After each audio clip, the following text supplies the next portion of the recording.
Olá, estamos começando mais um programa Oficinas de Gestão, Oportunidade de Desenvolvimento, executado pelo Departamento de Ciências da Administração da Universidade Federal de Santa Catarina.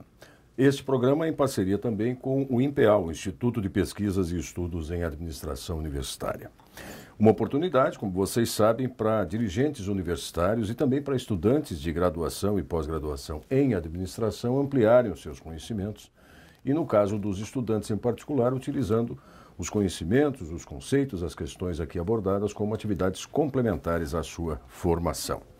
O tema sobre o qual nós vamos conversar hoje é a democratização do campus, tendências e desafios para a inclusão. O nosso convidado é o professor Dilvo Ilvo Ristoff, doutor em literatura pela University of Southern California, foi pró-reitor de graduação da Universidade Federal de Santa Catarina, presidiu o Fórum Nacional dos Pró-Reitores de Graduação das Universidades Brasileiras. Também foi diretor de Estatísticas e Avaliação da Educação Superior do INEP, tendo participado ativamente do processo de construção e implementação do Sistema Nacional de Avaliação da Educação Superior, o SINAES.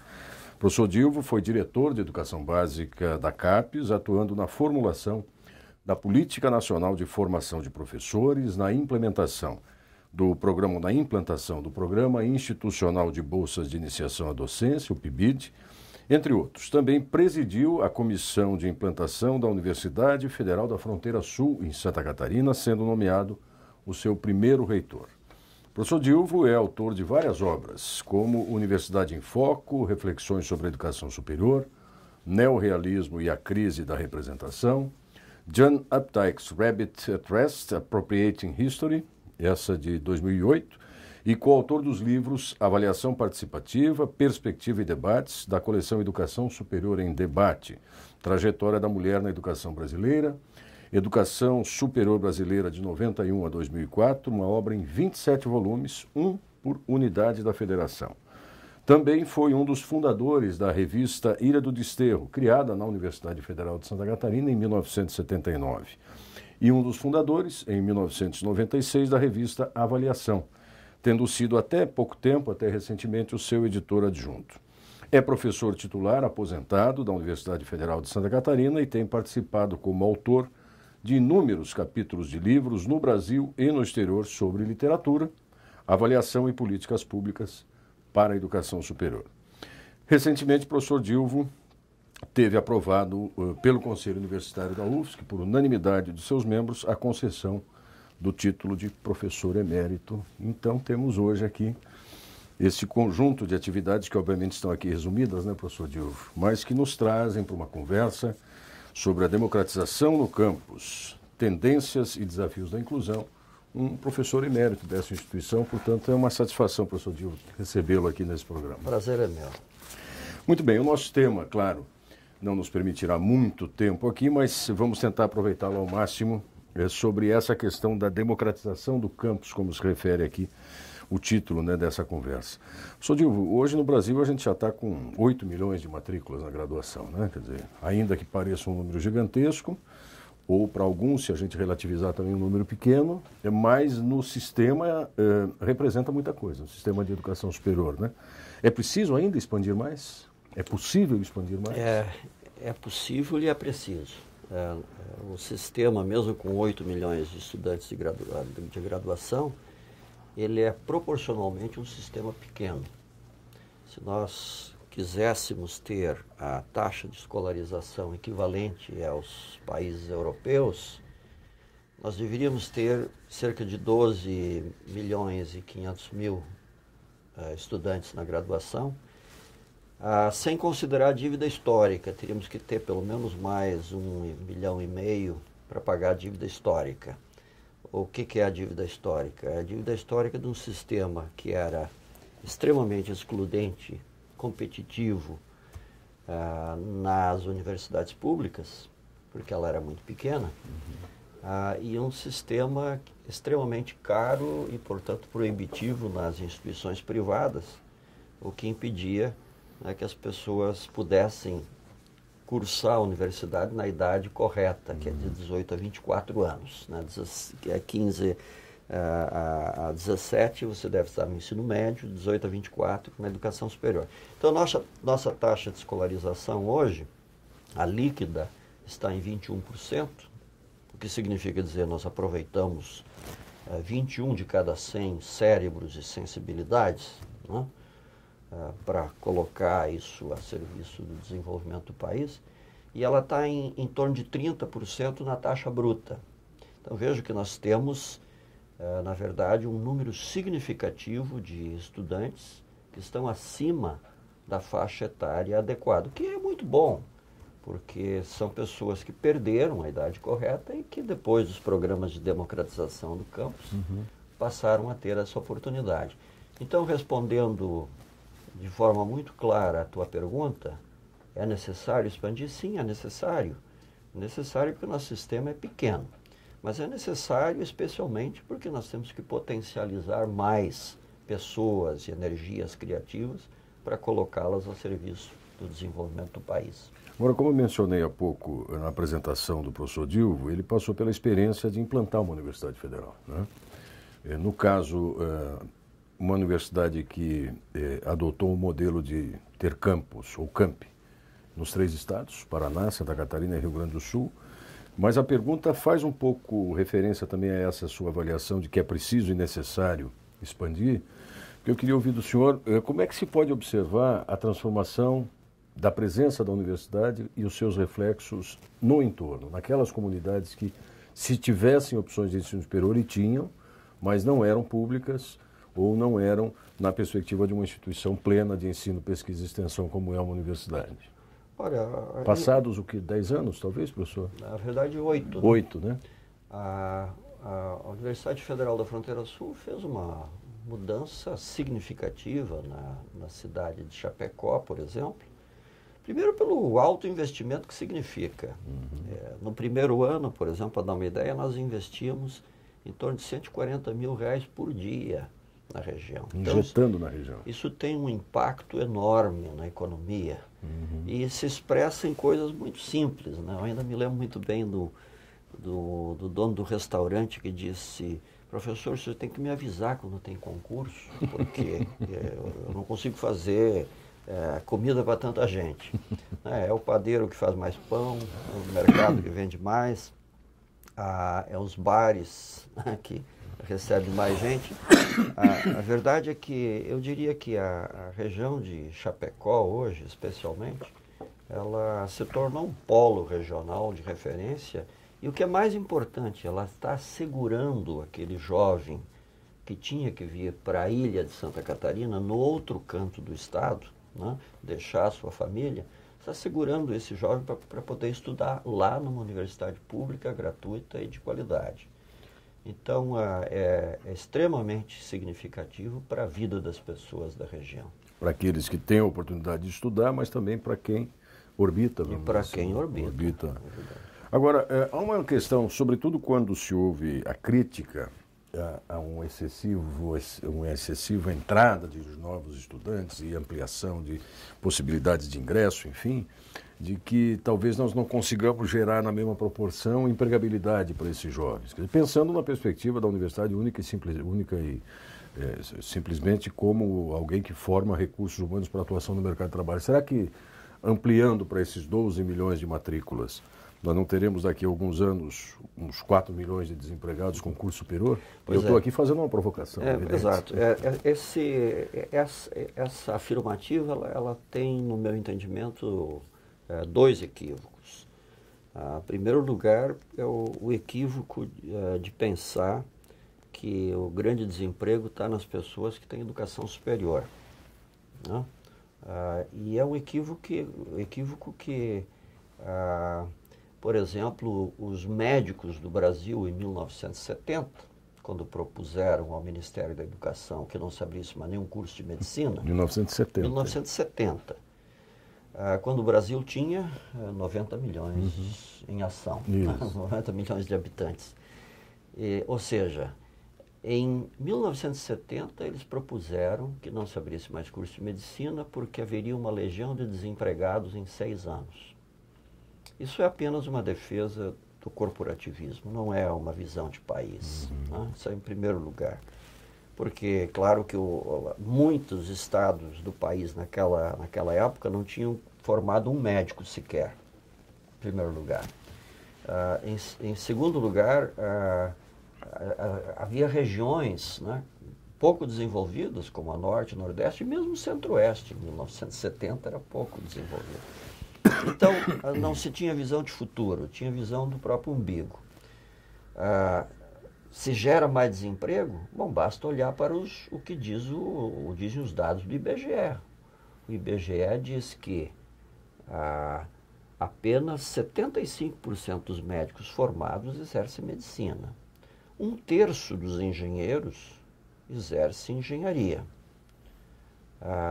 Cerca de 20% dos profissionais de comunicação social trabalham com comunicação social. Pouquíssimos licenciados estão em sala de aula.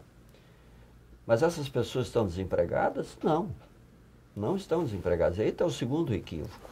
O segundo equívoco é imaginar que a educação superior, ela só profissionaliza. Ela também profissionaliza.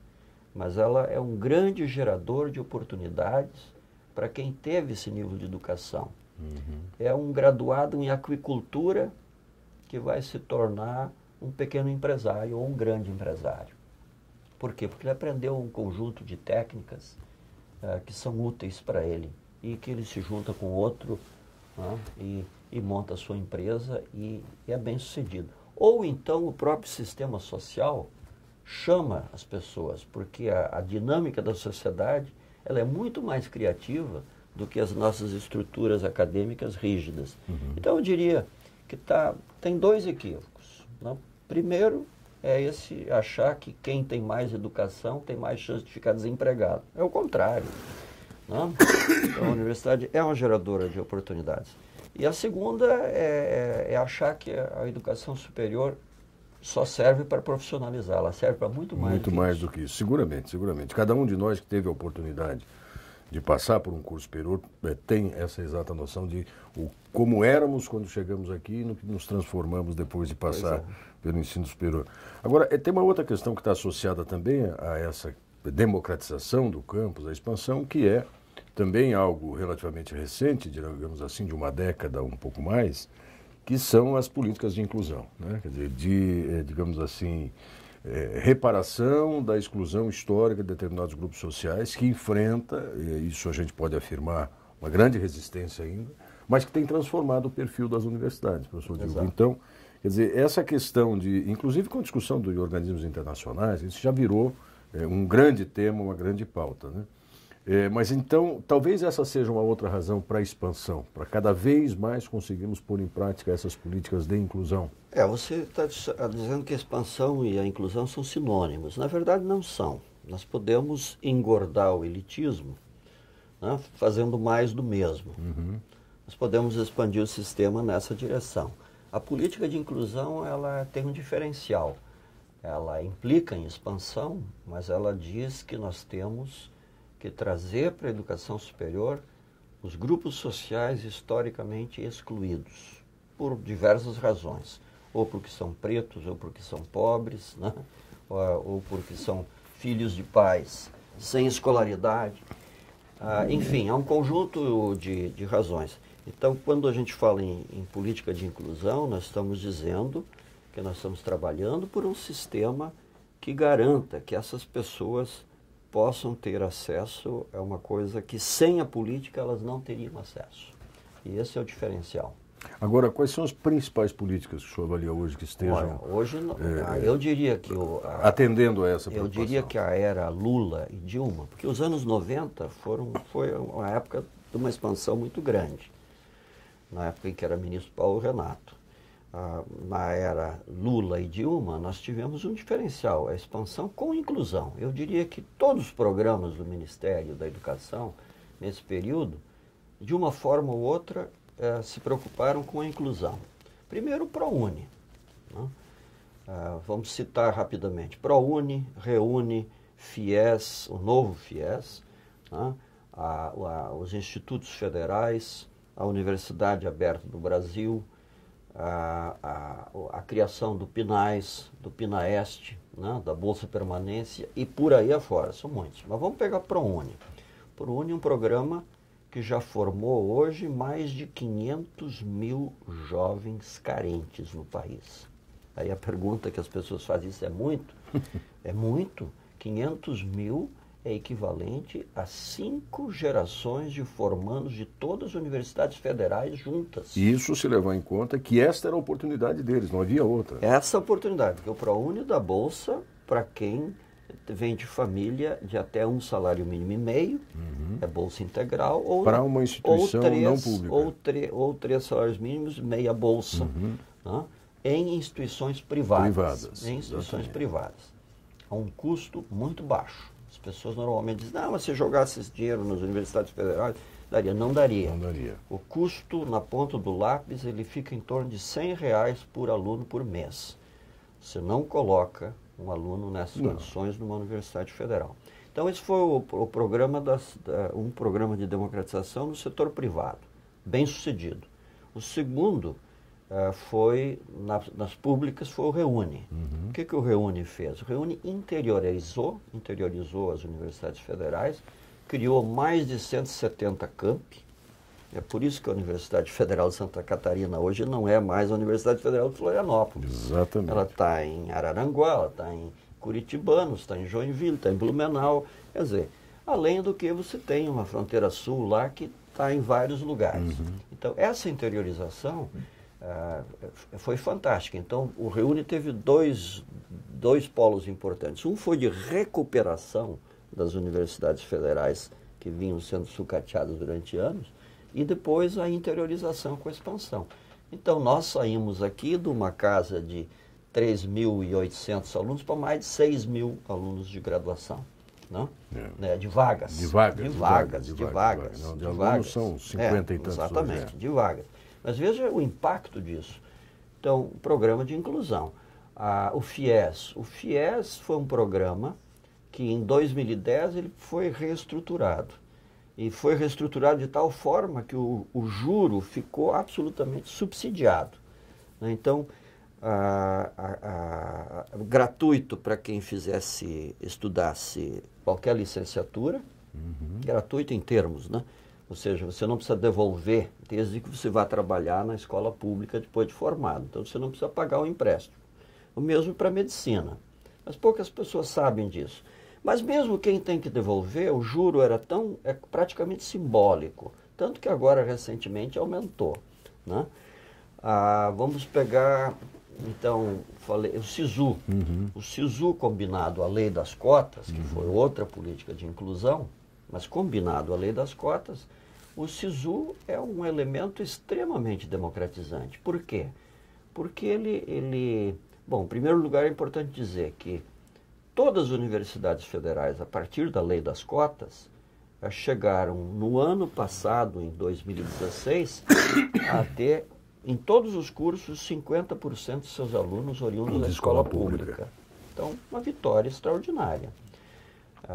Está longe dos 87% que a escola pública representa, mas é altamente significativo, especialmente nos cursos de alta demanda e alta competitividade.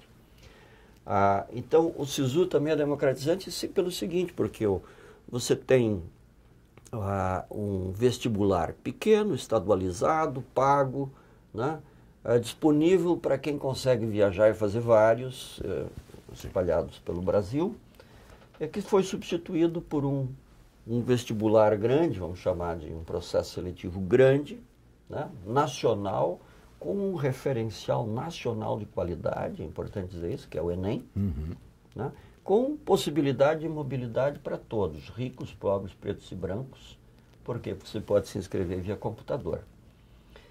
Os IFES foram semeados pelo país. Institutos Federais Antigas, escolas técnicas, né? Enfim. Com o compromisso de abrir licenciaturas para 4 áreas, física, química, matemática e biologia, mas foram interiorizados. Se você observar Santa Catarina, você pode aplicar isso para o Brasil. Foram em 10 anos criados mais escolas desse tipo do que em 100 anos antes. Aí pensando nas escolas técnicas, né, que estão associadas aos IFES. A universidade aberta é importante, o PIBID é importante para a democratização. Por que o PIBID é importante? Porque o PIBID, ele cria bolsas no setor justamente o mais pobre da universidade, que é o setor das licenciaturas. Então, é o programa institucional de bolsas de iniciação à docência. Um custo alto. É verdade que o custo é alto, mas é alto também o custo do PIBIC, né? dos outros investimentos. Esses raramente alguém questiona. Mas quando é das licenciaturas, o povo tende a questionar. Mas não tem que questionar. Ele tem um custo, mas ele é um programa extremamente importante. Porque ele diz assim, olha, você não pode formar um médico sem que ele conheça o hospital. Você não pode formar um professor sem conhecer a escola. Então você tem que criar esses mecanismos. E vários outros programas de democratização, o PNAES, programa que saiu de 100 milhões, em 7 anos foi para 1 bi. Por quê? Porque se criaram outros problemas bons de se ter. Se você traz gente pobre para dentro da universidade, você não pode simplesmente fazer de conta que eles não existem. Exatamente. Você tem que investir em restaurante universitário, em apoio estudantil de vários tipos, né? E às vezes em auxílio direto para o cara poder pegar o ônibus. Porque não adianta a porta de entrada ter aumentado e a permanência ser o abismo logo a seguir. Exatamente. Então a permanência se tornou um elemento extremamente importante, como um problema, mas eu diria um problema bom de se ter. Um bom problema. Agora, essa é uma outra transformação também associada àquilo que falávamos há pouco, quanto isso repercute na vida de uma cidade, de um ambiente, é você ter essa pluralidade, essa diversidade de entradas, de perfis de alunos. Para a própria instituição isso é um respiro, porque a universidade, pelo menos essa é a minha tese, é por excelência conservadora. E ela tem que enfrentar um pouco dos seus fantasmas quando ela se depara com uma mudança de perfil como essa, né, professor? Exatamente. Nós precisamos, eu admito isso, eu diria reaprender a conviver com um conjunto de situações novas para uma instituição como a nossa. Nem dúvida. Eu fiz recentemente um estudo em que eu considerei 5 variáveis, né, para analisar justamente as consequências desse processo de democratização, de inclusão. Então, quais são as 5 variáveis? A renda familiar do estudante, a origem escolar, se na escola pública ou privada. Então, a primeira para saber se é rico ou pobre, o segundo para saber se ele veio da escola pública ou da privada. O terceiro, a cor do estudante. O quarto, peguei a escolaridade dos pais, para saber se ele vem de pai que tem curso superior ou não. E o último, para ver se ele trabalha ou não trabalha. Então, com esses 5 indicadores, eu tentei ver o que aconteceu no campus nos últimos anos. E é extraordinário. Para quem quiser ler esse texto, ele está disponível na página da Flaxo Brasil. Flaxo Brasil. Vai achar, procura lá pelo Diljo Ristoff lá na Flaxo, vai encontrar. O que é a diferença? É uma diferença extraordinária. Por exemplo, ano após ano, você percebe que mais gente da escola pública está chegando para a educação superior. E aqui é importante a gente sempre ter clareza dos números. Para a gente saber se é grande ou pequeno, a gente tem que ter a comparação. Então, o setor privado representa 13% das matrículas no ensino médio. O setor público, 87%. 87%. Por isso que a gente diz, o 50% é tímido, 50% da lei das cotas é tímido. É tímido dependendo do curso. Na média não é tímido. Na média, de fato, é tímido. Agora, considerando um curso de alta competição, não é tímido. Então é importante. Então, o grande benefício da lei das cotas nas públicas hoje foram os cursos de alta demanda. Foi nos cursos de alta demanda. Então, em primeiro lugar, todo ano você tem mais gente da escola pública em todos os cursos. É uma cadeia assim, analisei 9 anos seguidos. Tá? É assim, é uma escada. Todo ano tem mais gente da escola pública. Ricos. Cada ano tem menos ricos, ou seja, cada ano tem mais pobres chegando para a educação superior. Isso é inclusão. Isso é inclusão. Pais. é impressionante o número, o percentual de alunos que são filhos de pais sem escolaridade, que estão chegando. Normalmente os primeiros daquela família. Primeira geração. A Fronteira Sul, por exemplo, no primeiro processo seletivo que nós tivemos lá, no exame Enem, era 82% dos estudantes eram oriundos de pais sem escolaridade superior. Ou seja, eu diria até que esta é a grande revolução. Por que é a grande revolução? Porque aqui nós estamos diante de futuros pais com educação superior e que vão demandar que os seus filhos tenham educação superior. Então é uma revolução. Cor. Todos os... Inegável, né? 48% da população brasileira é branca. Significa Mas o campus como um todo é 20% mais branco. Como um todo, na média. Agora tem cursos que tinham, por exemplo, medicina tinha 70% de brancos. Hoje medicina está em torno de 40%.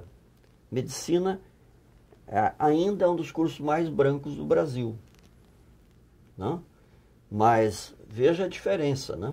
Que tem uma queda brutal. E assim com todos os cursos, ano após ano, ele fica com mais cara de população brasileira. Que é majoritariamente afrodescendente. 43% de pardos, 8% de pretos. É importante dizer isso pelo seguinte, os pretos hoje já têm 13 cursos que têm mais, tem um percentual melhor do que na população. São todos de baixa demanda, é verdade, mas mesmo assim já é significativo. Por outro lado, os pardos não tem nenhum curso que ainda se aproxime dos 43% que eles têm na sociedade.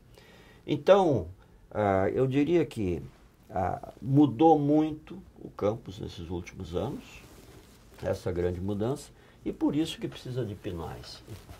Essa é uma outra questão, o senhor mencionou há pouco, um dos grandes problemas, ou um dos problemas, um bom problema, são as demandas que se cria a partir da ampliação da inclusão, ou seja, inclusive com a utilização do SISU, né, como um sistema de seleção unificado, em que você passa a receber estudantes de um maior número de estados, origens, de diferentes lugares.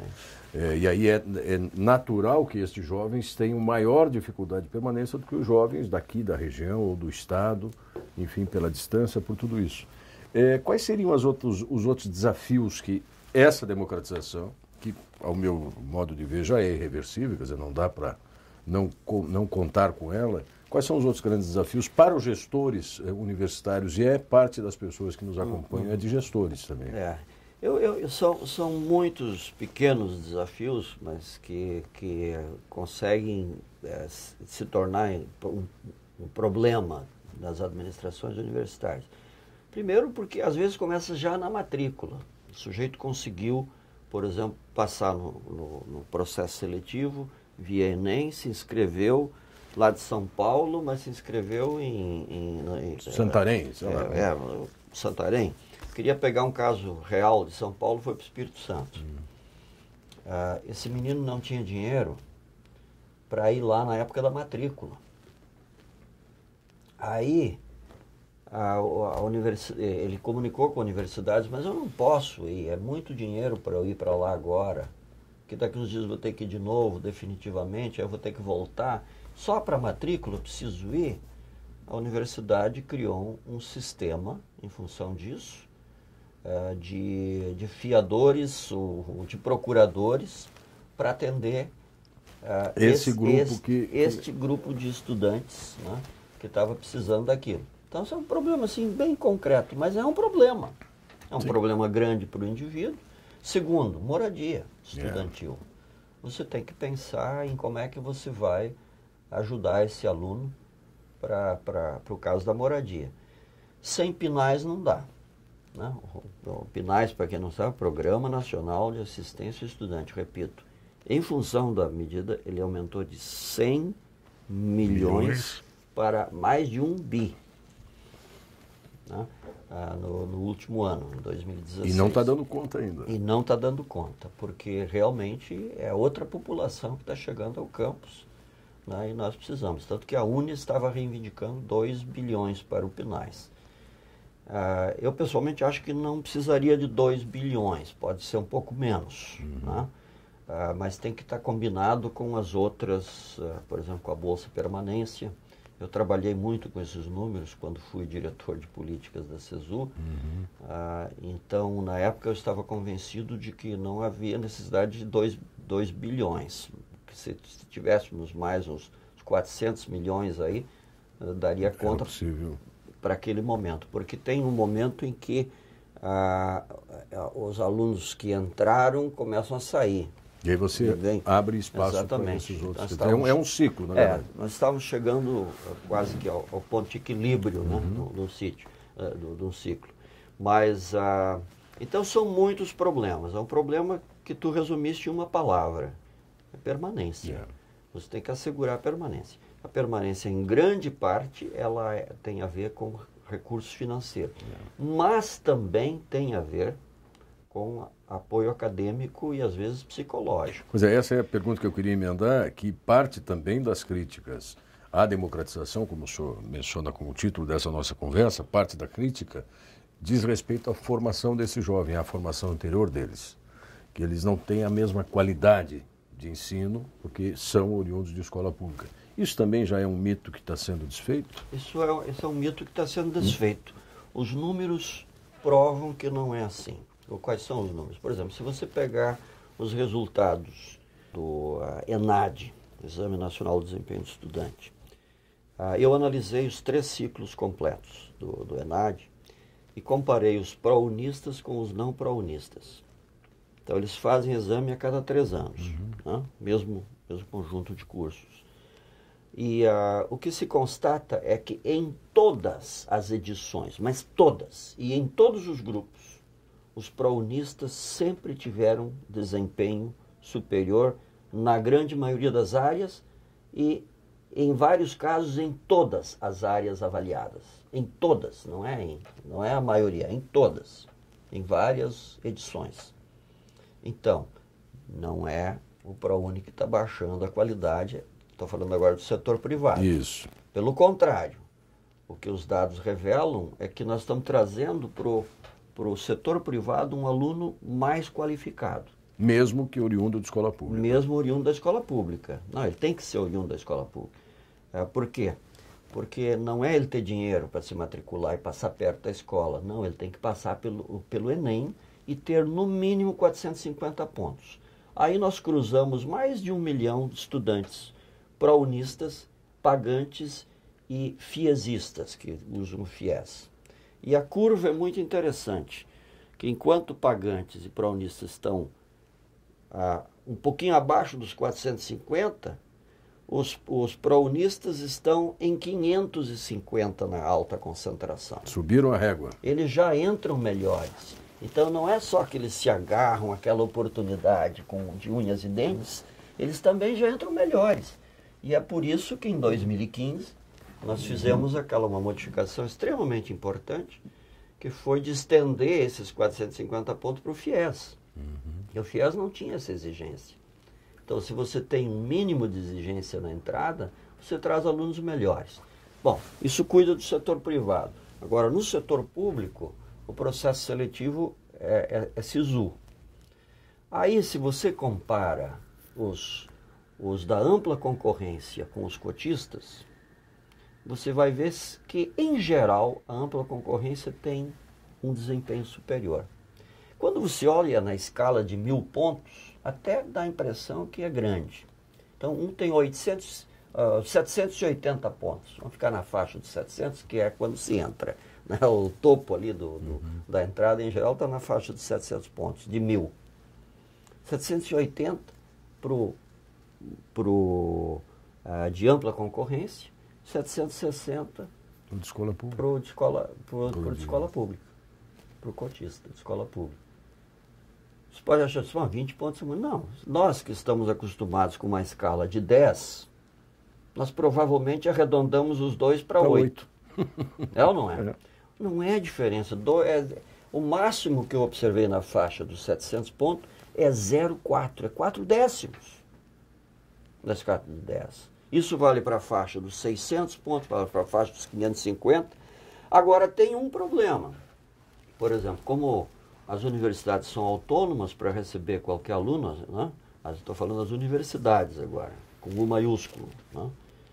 As instituições de ensino, pesquisa e extensão, como define a nossa Constituição, né? Mestrado, doutorado, elas têm recebido alunos com menos de 450 pontos, que estão em desempenho inferior aos pró-unistas. Estes precisam de um elemento especial. E isso é um problema para os gestores. Eles precisam de apoio pedagógico. Não são muitos, mas alguns entram, porque o setor público não quer deixar nenhuma vaga ociosa. E aí aproveita, às vezes, alunos que, de fato, né, estão na entrada com deficiências ainda sérias. Esses têm que ser trabalhados, porque quando eles são trabalhados, eles saem melhores. E nós temos vários estudos na UERJ, na UFMG, agora eu não estou me lembrando, tem o me lembro desses dois especificamente, a UNB também, que é pioneira também nas que mostram, né, que o desempenho dos cotistas é equivalente ao desempenho dos demais estudantes.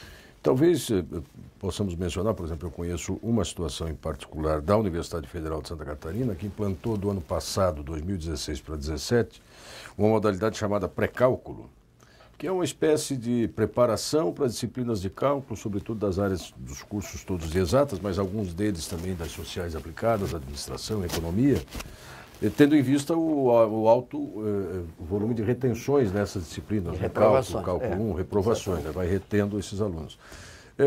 É uma experiência que também tem demonstrado, e posso falar isso com alguma propriedade, porque acompanho de perto, resultados, porque o aluno se prepara melhor para enfrentar quando a disciplina, de fato, lhe é exigida, obrigatória. O pré-cálculo é feito fora do cronograma normal da disciplina, mas também acho que é um tanto que nós, docentes, precisamos reaprender nos processos avaliativos, né? Quer dizer, claro. Não raro, e aqui vou falar de maneira jocosa, mas não dirijo a ninguém em particular, não raro há professores que estampam troféus de reprovação, né? Eu reprovo 80%. Eu acho que é um pouquinho da gente reaprender um pouco do processo educacional, né, professor? Exato. O objetivo não é reprovar o estudante, o objetivo é fazer com que ele aprenda, né? Que ele faça a caminhada até a aprendizagem. Então, o papel do professor é ajudar o estudante a fazer essa travessia. Eu me lembro da época de pró-reitor, que nós tínhamos já a questão do cálculo, né? O pré-cálculo também já começou a ser usado na Federal de Santa Catarina naquela época. Não sei se continuou todos esses anos, mas pode ver que a história é antiga, porque também como pró-reitor a gente percebia que o problema era nacional, né? Então em todos os lugares tinha um problema semelhante.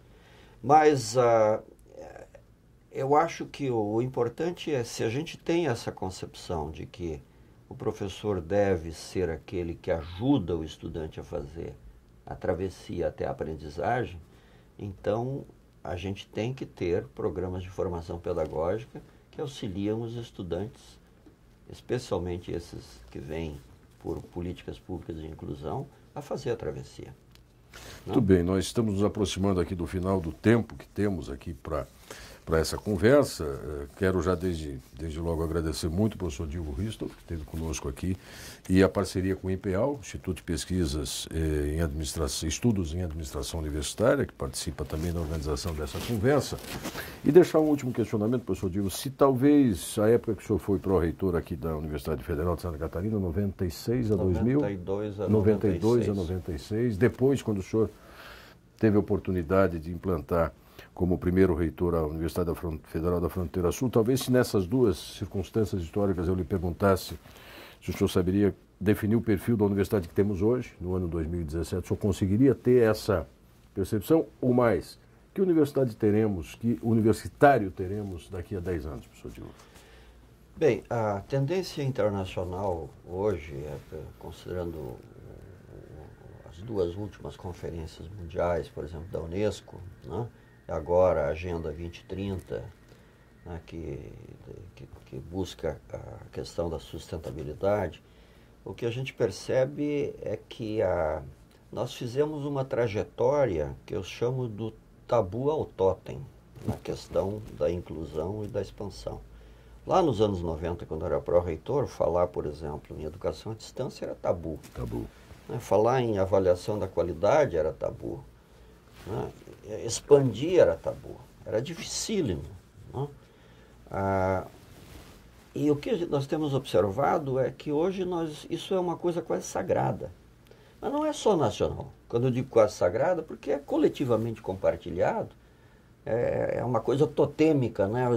As pessoas olham para aquilo e quase santificam. É mais fácil hoje falar a favor da inclusão, da qualidade, da expansão, do que falar contra. Mais fácil. Mas não era assim nos anos 90. Então nós avançamos muito.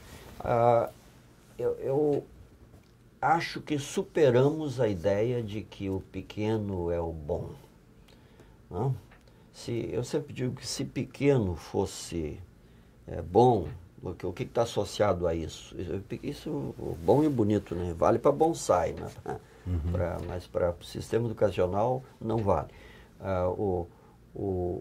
Se o pequeno é bom, significa que o grande é inimigo da qualidade, que é ruim.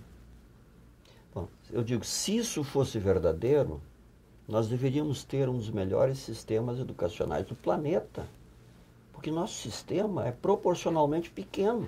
Eu acabei de dizer, nós temos 21 de cada 100 que nós aproveitamos. Mas os países europeus aproveitam 40 de cada 100 há décadas.